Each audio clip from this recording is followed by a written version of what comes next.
Hello दोस्तों, आप लोगों का स्वागत है आज की इसी बायो क्लासेस में। और आज हम पढ़ेंगे टाइप्स ऑफ ओव्यूल्स के बारे में। पिछले सेशन में हमने पढ़ दिया था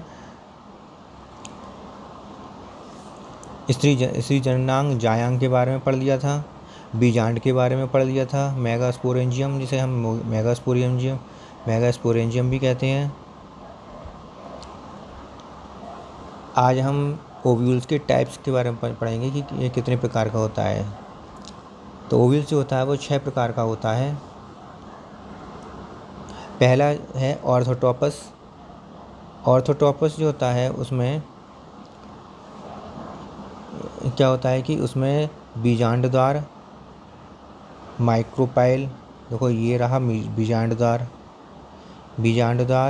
निभाग ये रहा निभाग, और बीजांड ब्रंत, ये रहा बीजांड ब्रंत। इसमें नीचे की तरफ ये बीजांड ब्रंत हो गया। तो ये बीजांड ब्रंत हो गया,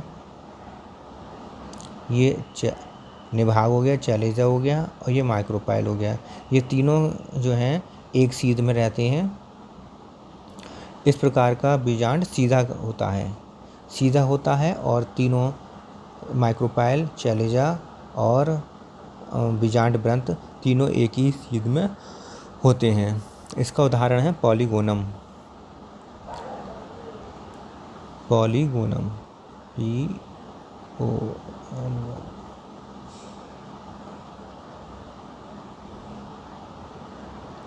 पॉलीगोनम। दूसरा है एनाट्रोपस। ये मोस्ट कॉमन है, अधिकतर पौधों में यही प्रकार पाया जाता है। एनाट्रोपस प्रकार पाया जाता है ओव्यूल का, मोस्ट कॉमन है, इसलिए इसको ये पेपर में बहुत ज़्यादा पूछा जाता है कि 6 प्रकार होते हैं और 6 प्रकारों में मोस्ट कॉमन ओव्यूल टाइप कौन सा होता है, तो एनाट्रोपस टाइप होता है। एनाट्रोपस टाइप जो होता है इसमें ओव्यूल कैसा होगा, ऐसा होगा, उल्टा होगा। इसमें सीधा था, ऑर्थोटॉपस में सीधा था, और इसमें उल्टा बीजांड होगा, उल्टा ओव्यूल होगा। इसमें क्या होता है कि माइक्रोपाइल तथा चैलेजा एक सीध में होते हैं। माइक्रोपाइल और चैलेजा कैसे होते हैं, एक सीध में होते हैं। केवल 2 चीज़ें एक सीध में होती हैं। माइक्रोपाइल बीजांड ब्रंथ के पास आ जाता है। माइक्रोपाइल जो एक तो बीजांड ब्रंथ के पास होता है, और दूसरा माइक्रोपाइल और चैलेजा एक सीध में होती हैं। देखिए चित्र में दिखाया गया, ये है माइक्रोपाइल। ये माइक्रोपाइल जो है, जो बीजांडदार लिखा हुआ है, ये फ्यूनिकल या बीजांड ब्रंथ के पास आ गया है, और बीजांडदार और चैलेजा एक सीध में है। ठीक है, तो इस प्रकार का जो होता है ओव्यूल, वो सेम, चना, मटर, अधिकतर पेड़ पौधों में इसी प्रकार का स्ट्रक्चर होता है। तो ये 2 प्रकार के हो गए, ऑर्थोटॉपस और एनाट्रोपस। चित्र में ए जो दिखाया गया है, ए चित्र जो है वो ऑर्थोटॉपस का है, और बी डायग्राम जो है वो एनाट्रोपस का है। अब सी डायग्राम जो है वो हेमिटोपस है। हेमिटोपस में क्या होता है कि इसमें बीजांड में बीजांडदार तथा निभाग एक सीधी क्षैतिज रेखा में होते हैं। जैसे कि इसमें दिखाया गया है, ये बीजांड द्वार हो गया, और ये चैलेजा हो गया, निभाग हो गया। ये एक क्षैतिज दिशा में, क्षैतिज रेखा में है। और बीजांड ब्रंथ कहाँ गया, ये रहा बीजांड ब्रंथ। और बीजांड ब्रंथ तो इससे क्या बना रहा है, 90 डिग्री का कोण पर बना रहा है, समकोण पर स्थित है। तो बीजांड ब्रंथ जो है वो समकोण पर स्थित होता है, मध्य में समकोण पर स्थित होता है, और जबकि माइक्रोपाइल और चैलेजा आपस में एक दूसरे के सीध में होते हैं और क्षैतिज दिशा में होते हैं। ठीक है, माइक्रोपाइल और ये दोनों तो एक क्षैतिज दिशा में हो गए, माइक्रोपाइल और चैलेजा, और बीजांड ब्रंथ जो है वो इसके समकोण पर स्थित होता है। तो ये कौन सा टाइप हो गया, हेमिटोपस टाइप हो गया। अगला है कैम्पाइलोट्रोपस। डी इसका स्ट्रक्चर दिया हुआ है कैम्पाइलोट्रोपस का। इस प्रकार का बीजांड कुछ मुड़ा हुआ होता है, और इसके फलस्वरूप बीजांडदार और निभाग दोनों एक सीध में ना होकर बीजांड ब्रंथ की ओर समीप में आ जाते हैं। तो जैसे सी था उसी में थोड़ा सा चेंज हो गया, मुड़ गए हैं, माइक्रोपाइल और चैलेंजर दोनों मुड़ गए हैं और डी की तरफ, डी मतलब बीजांड वृंत की तरफ आ गए हैं। इस तरह का ये मुड़ गए हैं। माइक्रोपाइल ये रहा और चैलेंजर ये रहा और ये इसका बीजांड वृंत है और ये आपस में एक दूसरे से मुड़ गए हैं। इस तरह से कर्व हो गए हैं, कर्व्ड हो गए हैं, मुड़ गए हैं। मुड़ने की वजह से ये माइक्रोपाइल वाला जो एंड है वो बीजांड वृंत के पास आ गया है, इधर चैलेंजर भी पास आ गया इसके। तो इसमें क्या होता है कि माइक्रोपाइल और चैलेंजर एक सीध में नहीं होते हैं, बल्कि माइक्रोपाइल जो है वो बीजांड वृंत के थोड़ा मुड़ जाते हैं और बीजांड वृंत के समीप आ जाते हैं। चैलेंजर भी बीजांड वृंत के समीप आ जाता है और माइक्रोपाइल भी। ये किस में होता है? कैम्पाइलोटॉपस में होता है। उदाहरण इसका जो है वो क्या है, देखिए हेमिटॉपस। हेमिटॉपस में माइक्रोपाइल और चैलेंजर एक सीध क्षैतिज रेखा में होते हैं और बीजांड वृंत मध्य से समकोण बनाता है। रेनिनकुलस इसका एग्जाम्पल है। जबकि कैम्पाइलोटॉपस में माइक्रोपाइल और चैलेंजर कुछ मुड़कर फ्यूनिकल के समीप आ जाते हैं। उदाहरण है लेग्यूमिनोसी। इसका उदाहरण क्या है? लेग्यूमिनोसी उदाहरण है इसका। अगला एग्जाम्पल, अगला है 5वां एम्फोटॉपस। एम्फीटॉपस। एम्फीटॉपस में क्या है कि बीजांड वृंत के साथ समकोण बनाता है। बीजांड जो है वो बीजांड वृंत के साथ समकोण बनाता है और भ्रूणकोश घोड़े की नाल के समान मुड़ जाता है। तो इसमें भ्रूणकोश जो आपको दिख रहा है ये घोड़े की नाल के समान मुड़ा हुआ है। भ्रूणकोश की नाल के समान मुड़ा हुआ है और जो बीजांड है वो इसके साथ बीजांड वृंत के साथ समकोण बना रहा है। तो अर्थात ये समकोण बनाता है बीजांड वृंत के साथ और भ्रूणकोश घोड़े की नाल के समान मुड़ा हुआ होता है। संतरा, नींबू, नारंगी इसके एग्जाम्पल हैं। ब्यूटोमेसी भी इसका फैमिली के मेंबर भी इसके उदाहरण हैं। अगला आता है सर्सिनोटॉपस। सर्सिनोटॉपस में क्या होता है कि जो बीजांड वृंत है वो पूरे बीजांड को चारों ओर से लपेट लेता है, पूरे से घेर लेता है। तो बीजांड वृंत इतना लंबा होता है कि पूरे बीजांड को चारों ओर से घेर लेता है। जैसे नागफनी है, कैक्टेसी कुल। नागफनी कौन से कुल में आता है? कैक्टेसी कुल में आता है। तो कैक्टेसी कुल के सारे मेंबर जो हैं उन सब में ऐसा ही होता है कि बीजांड वृंत पूरी चारों तरफ से घेर लेता है। जैसे कि डायग्राम में दिखाई दे रहा है कि ये जो बीजांड है इसको चारों तरफ से बीजांड द्वार ने घेर रखा है। ये पूरी तरह से इसको बीजांड वृंत तो ये रहा, बीजांड तो ये रहा और बीजांड वृंत ये रहा। बीजांड वृंत को ने बीजांड को चारों ओर से घेर रखा है। उदाहरण हो गया नागफनी। अब बात करेंगे कि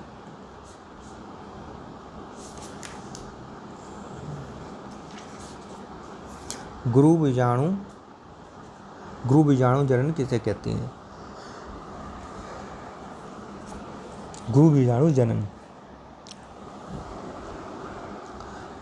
जनन में मेगास्पोरोजेनेसिस या गुरु बीजाणु जनन। मेगास्पोरोजेनेसिस में क्या होता है कि पहली ये संरचना है वो कौन सी होती है?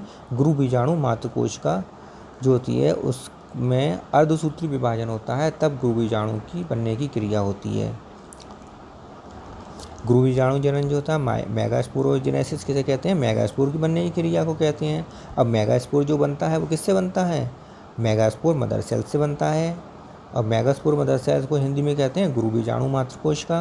तो गुरु बीजाणु मातृकोश का या मेगास्पोर मदर सेल से अर्धसूत्री विभाजन के द्वारा मेगास्पोर बनने की क्रिया गुरु बीजाणु बनने की क्रिया को गुरु बीजाणु जनन या मेगास्पोरोजेनेसिस कहते हैं। ठीक है। अब ये बनता कहाँ है? कहाँ से शुरू होता है बनना? न्यूक्लियस की हाइपोडर्मल लेयर से। न्यूक्लियस की जो बाहरी एपिडर्मिस जो लेयर है उसके ठीक नीचे हाइपोडर्मल लेयर होती है। उस हाइपोडर्मल लेयर की एक कोशिका बड़ी हो जाती है। देखिए ये जो हाइपोडर्मल की लेयर है, एपिडर्मिस की लेयर ये रही ऊपर वाली एपिडर्मिस की लेयर जो ऊपर वाली ये रही, और ये हाइपोडर्मिस की लेयर है। हाइपोडर्मल की लेयर जो है वो एक बड़ी हो गई है और बन गई किसमें, आर्की स्पोरियल सेल में बदल गई है। बड़ी होकर आर्की बड़ी हो जाती है, इसमें बड़ी हो जाती है तो इसका जो कोश का द्रव्य है वो बहुत गाढ़ा हो जाता है, गाढ़ा हो जाता है और केंद्रक भी स्पष्ट दिखाई देने लगता है। तब इस कोशिका को हम कहते हैं आर्की स्पोरियल सेल, आर्की स्पोरियल कोशिका कहते हैं। इस कोशिका में पेरिक्लाइनल डिवीजन होता है। पेरिक्लाइनल कैसा डिवीजन होता है इसमें, पेरिक्लाइनल डिवीजन।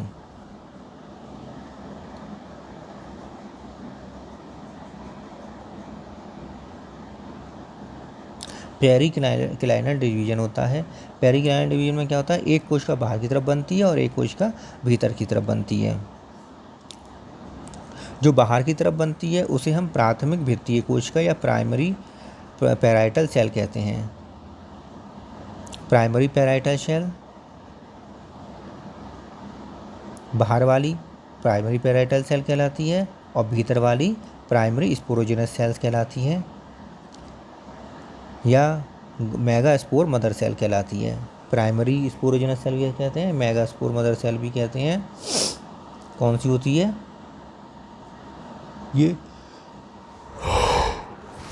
ये अंदर वाली होती है। प्राइमरी स्पोरोजेनस सेल जो या मेगास्पोर मदर सेल जो होती है वो अंदर वाली होती है और बाहर वाली साइड की जो होती है वो प्राइमरी पैराइटल सेल होती है। प्राइमरी पैराइटल सेल्स विभाजित होकर बाहर का ऊतक बनाती है। पैराइटल बाहर की साइड में ऊतक का निर्माण करती है जिसे पैराइटल टिश्यू कहते हैं। भित्तीय ऊतक हिंदी में कहते हैं भित्तीय ऊतक और पैराइटल टिश्यू। भित्तीय ऊतक या पैराइटल टिश्यू कहते हैं। कौन बनाती है parietal tissue, parietal cells. Primary parietal cell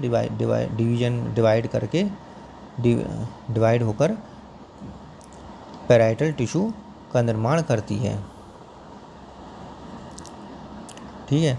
इसके बाद जो ग्रूव मात्र कोशिका है, मेगास्पोर मदर सेल्स है या प्राइमरी स्पोरोजेनस सेल्स है, ये भी इसमें भी डिवीजन होता है, ये विभाजित होती है। और किस प्रकार विभाजित होती है, अर्धसूत्री विभाजन होता है इसमें, क्योंकि मेगास्पोर मदर सेल कैसी होती है, डिप्लॉइड कोशिका है। ये स्पोरोफाइट की अंतिम कोशिका है, डिप्लॉइड कोशिका है। इसके बाद स्पोरोफाइट अवस्था खत्म हो जाती है, गैमेटोफाइट अवस्था शुरू हो जाती है। तो गैमेटोफाइट की अंतिम अवस्था है मेगास्पोर मदर सेल और मेगास्पोर मदर सेल कैसी होती है, डिप्लॉइड होती है। हैप्लॉइड आगे की जो क्रिया है वो जो कोशिकाएं बनेंगी वो हैप्लॉइड होंगी, गैमेटोफाइट अवस्था आ जाएगी। इसलिए इसमें जो डिवीज़न होगा वो मियोसिस डिवीज़न होगा, अर्धसूत्री विभाजन होगा। अर्धसूत्री विभाजन के पश्चात जो कोशिकाएं बनेंगी वो कैसी बनेंगी, हैप्लॉइड या अगोनिस्ट बनेंगी और 4 कोशिकाएं बनेंगी। हैप्लॉइड जो कोशिकाएं बनती हैं वो 4 अर्धसूत्री विभाजन के बाद 4 कोशिकाएं बनती हैं हमेशा। तो मेगास्पोर मदर सेल जो है वो उसमें अर्धसूत्री विभाजन होगा और 4 कोशिकाएं बनेंगी, जैसे कि इसमें दिखाई दे रहा है। लीनियर टेट्राड ऑफ मेगास्पोर, ये 4 कोशिकाएं बन गई हैं और चारों कोशिकाएं एक लाइन से लगी रहती हैं, जिसको हम कहते हैं लीनियर टेट्राड। अगर ये चारों कोशिकाएं लाइन से लगी हुई हैं तो ये लीनियर टेट्राड कहलाती हैं और ये कोशिकाएं क्या कहलाती हैं, मेगास्पोर। तो मेगास्पोर मदर सेल से मेगास्पोर बनते हैं अर्धसूत्री विभाजन द्वारा, इसी को हम मेगास्पोरोजेनेसिस कहते हैं। मेगास्पोर मदर सेल से मेगास्पोर की बनने की क्रिया को मेगास्पोरोजेनेसिस कहते हैं। और ये बनती मेगास्पोर पहले कैसे बनती हैं, पहले आर्की स्पोरियल सेल्स होती हैं, आर्की स्पोरियल सेल्स में डिवीजन होता है, तब प्राइमरी पैराइटल सेल्स और प्राइमरी स्पोरोजेनस सेल्स बनती हैं। प्राइमरी स्पोरोजेनस सेल्स जो होती हैं वो मेगास्पोर मदर सेल में बदल जाती हैं और मेगास्पोर सेल में बदलने के पश्चात इसमें अर्धसूत्री विभाजन होता है और अर्धसूत्री विभाजन के फलस्वरूप बनने वाली 4 कोशिकाएं मेगास्पोर कहलाती हैं और ये एक लीनियर टेट्राड के रूप में अरेंज रहती हैं, एक रेखीय चतुष्क के रूप में अरेंज रहती हैं, व्यवस्थित रहती हैं।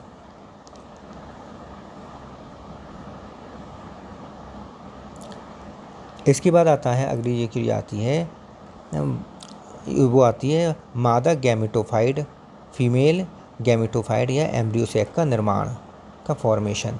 तो एम्ब्रियो सैक कैसे बनता है, देखिए इसमें एम्ब्रियोसेक बनने के लिए एक कोशिका फंक्शनल हो जाती है। इन 4 कोशिकाएं जो हैं, 4 मेगास्पोर जो हैं, इनमें से एक मेगास्पोर फंक्शनल हो जाता है। एक मेगास्पोर कौन सा वाला फंक्शनल होता है? जो चैलेजा की साइड में होता है। जो चैलेजा की साइड में होता है वह तो फंक्शनल रह जाता है, और बाकी 3 जो होते हैं वो डीजेनरेट हो जाते हैं, नष्ट हो जाते हैं। तो इसमें केवल चैलेजल एंड की साइड वाला जो एक मेगास्पोर होता है वो फंक्शनल हो जाता है, क्रियाशील रहता है, बाकी 3 डीजेनरेट हो जाते हैं। तो केवल एक ही फंक्शनल मेगास्पोर बचता है, चैलेजल साइड वाला। अब इस चैलेजल साइड वाले जो मेगास्पोर है, इसमें फंक्शनल मेगास्पोर है, इसमें डिवीजन होना शुरू होता है। पूरी कोशिका में डिवीजन नहीं होता, बल्कि केवल न्यूक्लियस में डिवीजन होता है। तो जो गुरु बीजाणु जनन कोशिका जो है, गुरु बीजाणु मातृ कोशिका क्या कहलाती है? प्रथम कोशिका कहलाती है। किसकी? मादा युग्मकोद्भिद की प्रथम कोशिका कहलाती है। तो मादा युग्मकोद्भिद फीमेल गैमेटोफाइट की प्रथम कोशिका कौन सी होती है? मेगास्पोर मदर सेल होती है, क्योंकि मेगास्पोर मदर सेल्स के ही डिवीजन से मेगास्पोर बनता है, और फिर मेगास्पोर में डिवीजन होता है, जिससे कि एम्ब्रियोसैक बनता है। मेगास्पोर जो फंक्शनल मेगास्पोर जो है, जो चैलेजल की साइड में होता है, उसमें स्टार्ट होता है डिवीजन किसमें? केवल न्यूक्लियस में। पूरी कोशिका में डिवीजन नहीं होता, केवल न्यूक्लियस में डिवीजन होता है शुरू में। तो प्रथम डिवीजन जो होता है वो समसूत्री विभाजन होता है। समसूत्री विभाजन या माइटोसिस डिवीजन होता है, जिसके फलस्वरूप 2 कोशिकाएं बनती हैं।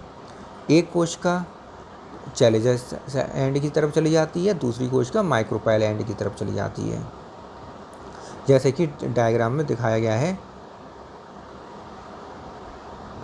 डायग्राम में दिखाया गया है कि माइक्रोपाइलर जो एंड है, इसकी साइड में एक कोशिका आ जाती है और एक कोशिका चैलेजल एंड की तरफ चली जाती है।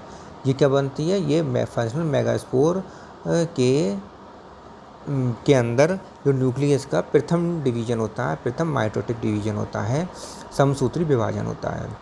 इसके बाद फिर एक समसूत्री विभाजन और होता है, जिसके फलस्वरूप वो चैलेजल साइड में 2 केंद्रक बन जाते हैं, और माइक्रोपाइल एंड की तरफ भी 2 केंद्रक बन जाते हैं। इसके बाद फिर से एक बार समसूत्री विभाजन होता है, और इस समसूत्री विभाजन में, माइटोटिक डिवीजन में, चैलेजल साइड में 4 केंद्रक बन जाते हैं, और माइक्रोपाइल एंड में 4 न्यूक्लियस बन जाते हैं। तो 4 न्यूक्लियस हो गए चैलेजल साइड एंड की तरफ, और 4 न्यूक्लियस हो जाते हैं माइक्रोपाइल एंड की तरफ। तो इस प्रकार फंक्शनल मेगास्पोर में प्रथम समसूत्री विभाजन द्वारा 2 न्यूक्लियस बनते हैं, दूसरे समसूत्री विभाजन द्वारा 4 न्यूक्लियस बनते हैं, और तीसरे समसूत्री विभाजन द्वारा 8 न्यूक्लियस बन जाते हैं, जिसमें 4 चैलेजल एंड की तरफ और 4 माइक्रोपाइल एंड की तरफ होते हैं। अब इनमें से एक न्यूक्लियस, चैलेजल साइड से एक न्यूक्लियस और माइक्रोपाइलर एंड से एक न्यूक्लियस, अब बीच से एक न्यूक्लियस मध्य में आ जाता है, बीच में आ जाता है, जो जैसे कि ये 2 न्यूक्लियस आ गए। माइक्रोपाइलर एंड की तरफ से 2 न्यूक्लियस आ जाते हैं, चैलेजल एंड की तरफ से 2 न्यूक्लियस आ जाते हैं। ठीक है।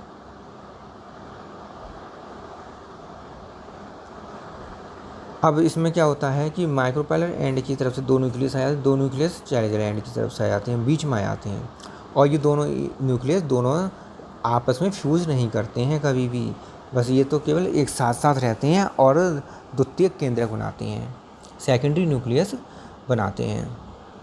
इनको हम क्या कहते हैं? Polar nuclei. इनको हम क्या कहते हैं? पोलर न्यूक्लियाई कहते हैं, और ये द्वितीयक न्यूक्लियस बनाते हैं। सेकेंडरी न्यूक्लियस समेकित होने का मतलब ये है कि ये साथ साथ हो जाते हैं, मतलब इनके चारों तरफ एक झिल्ली बन जाती है, एक लेयर बन जाती है, जिसमें ये दोनों न्यूक्लियस साथ साथ रहते हैं लेकिन फ्यूज नहीं करते हैं, तब इन्हें सेकेंडरी न्यूक्लियस कहते हैं। और जब तक इसमें बाहर की तरफ कोई मेम्ब्रेन नहीं बनती है, तब तक ये पोलर न्यूक्लियाई कहलाते हैं। तो इस समय जो है ये पोलर न्यूक्लियाई है, सेंट्रल न्यूक्लियाई या पोलर न्यूक्लियाई है। अब इसके चारों तरफ जब लेयर बन जाएगी तब ये क्या कहलाई जाएंगे? तब ये सेकेंडरी न्यूक्लियस कहलाए जाएंगे। ठीक है। अब 3 बचते हैं चैलेजल एंड की तरफ और 3 बचते हैं माइक्रोपैलर एंड की तरफ। माइक्रोपैलर एंड की तरफ जो बचते हैं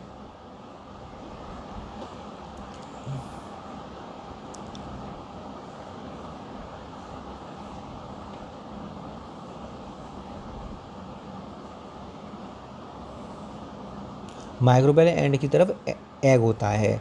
तो एग जो होता है वो 3 कोशिकाएं बन होती हैं, 3 केंद्रक होते हैं। इन तीनों केंद्रक के चारों तरफ मेम्ब्रेन बन जाती है और मेम्ब्रेन बनने से 3 सेल्स बन जाती हैं। बीच में जो सेल होती है उसे एग सेल कहते हैं, एग सेल कहते हैं उसे। oospore भी कह सकते हैं, oosphere भी कह सकते हैं, उसे ओवम भी कह सकते हैं। तो एग सेल जो होती है वो बीच वाली होती है और दोनों साइड में जो एक एक कोशिकाएं बनती हैं उन्हें सिनर्जिड्स कहते हैं। जो माइक्रोपैलर एंड है उस साइड में एक तो एग सेल बन जाती है, ये बन गई एग सेल, और दो जो बन जाती हैं ये सिनर्जिड्स बन जाती हैं। ठीक है, सिनर्जिड्स सहायक कोशिकाएं, सिनर्जिड्स को क्या कहते हैं? सहायक कोशिकाएं।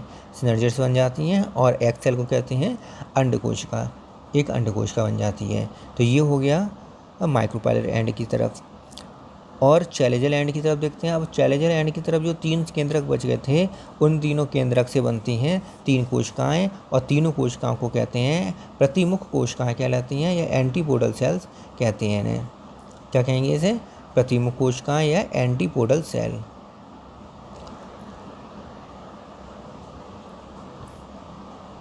प्रतिमुख कोशिकाएं या एंटीपोडल सेल कहते हैं।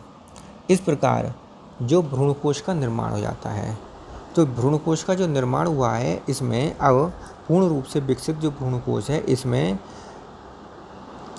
3 चैलेजल एंड की तरफ केंद्रक हैं और 3 कोशिकाएं चैलेजल एंड की तरफ हैं। 3 कोशिकाएं माइक्रोपैलर एंड की तरफ हैं और 2 बीच में हैं, एक कोशिका बीच में है। तो जो केंद्रक अगर देखें तो टोटल कोशिकाएं देखते हैं तो कोशिकाएं जो हैं चैलेजल एंड की तरफ 3 हैं, माइक्रोपैलर एंड की तरफ 3 हैं और एक कोशिका बीच में है। तो कुल मिलाकर 7 सेल्स होती हैं, 7 सेल्स होती हैं।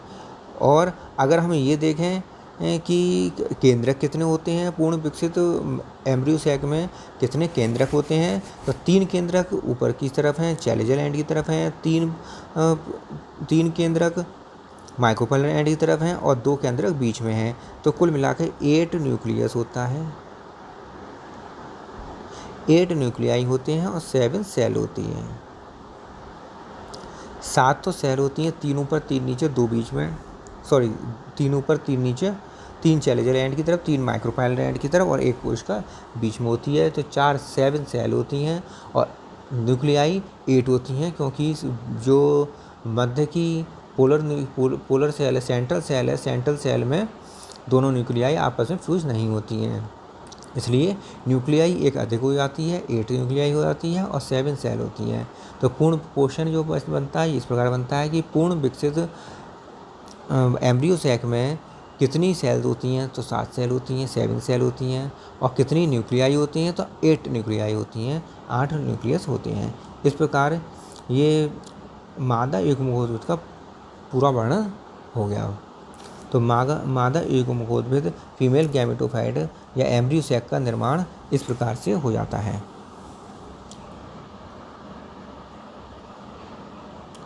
तो आज हमने फीमेल गैमेटोफाइट का एम्ब्रियो सैक का निर्माण पढ़ दिया।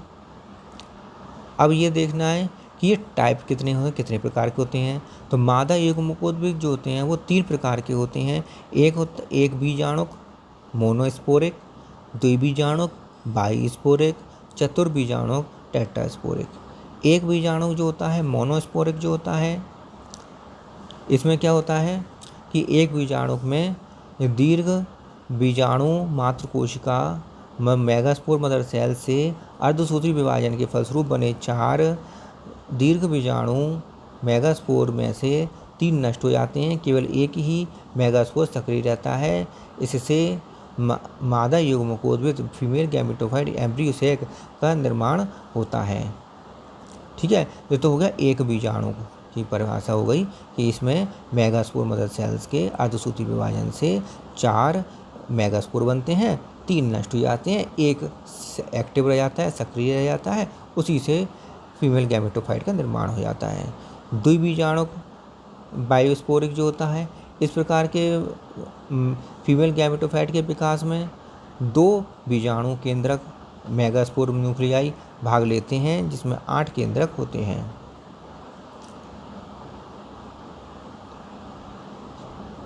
तो मेगास्पोर न्यूक्लियाई कितनी होती हैं इसमें? पहले तो मैं तो एक ही मेगास्पोर न्यूक्लियाई था, इसलिए एक बीजाणु था।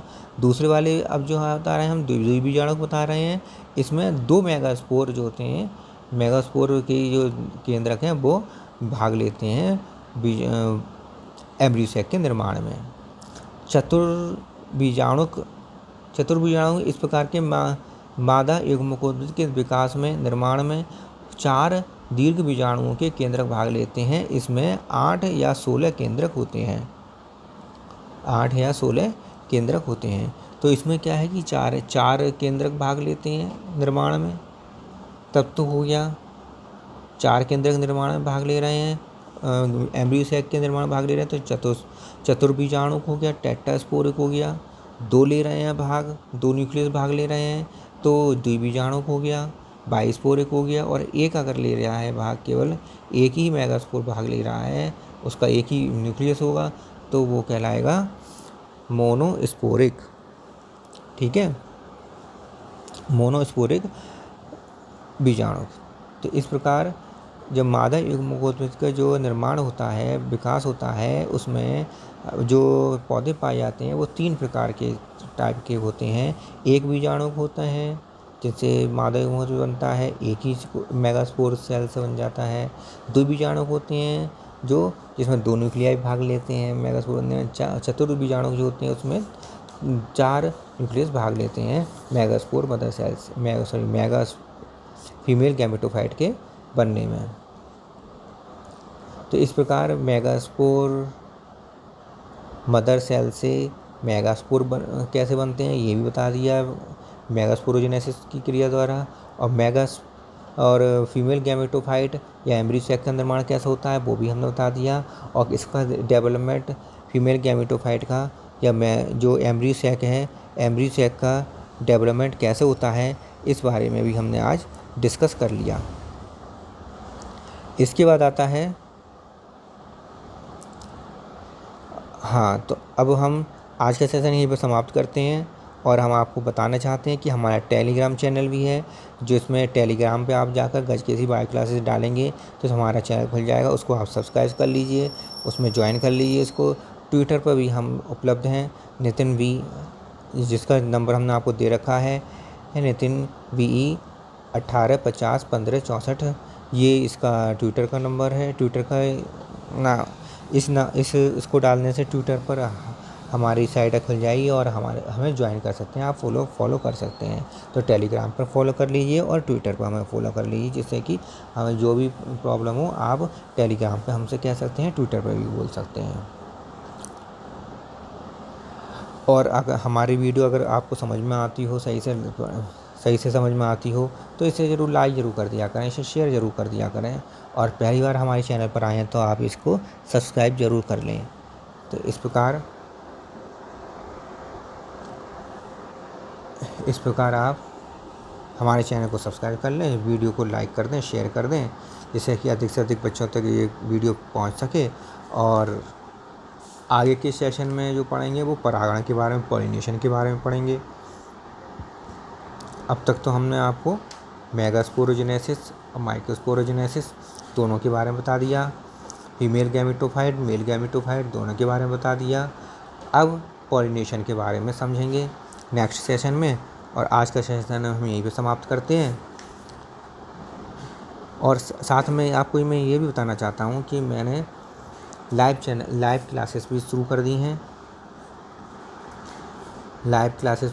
यूट्यूब पर आपको कल से मिलनी शुरू हो जाएंगी।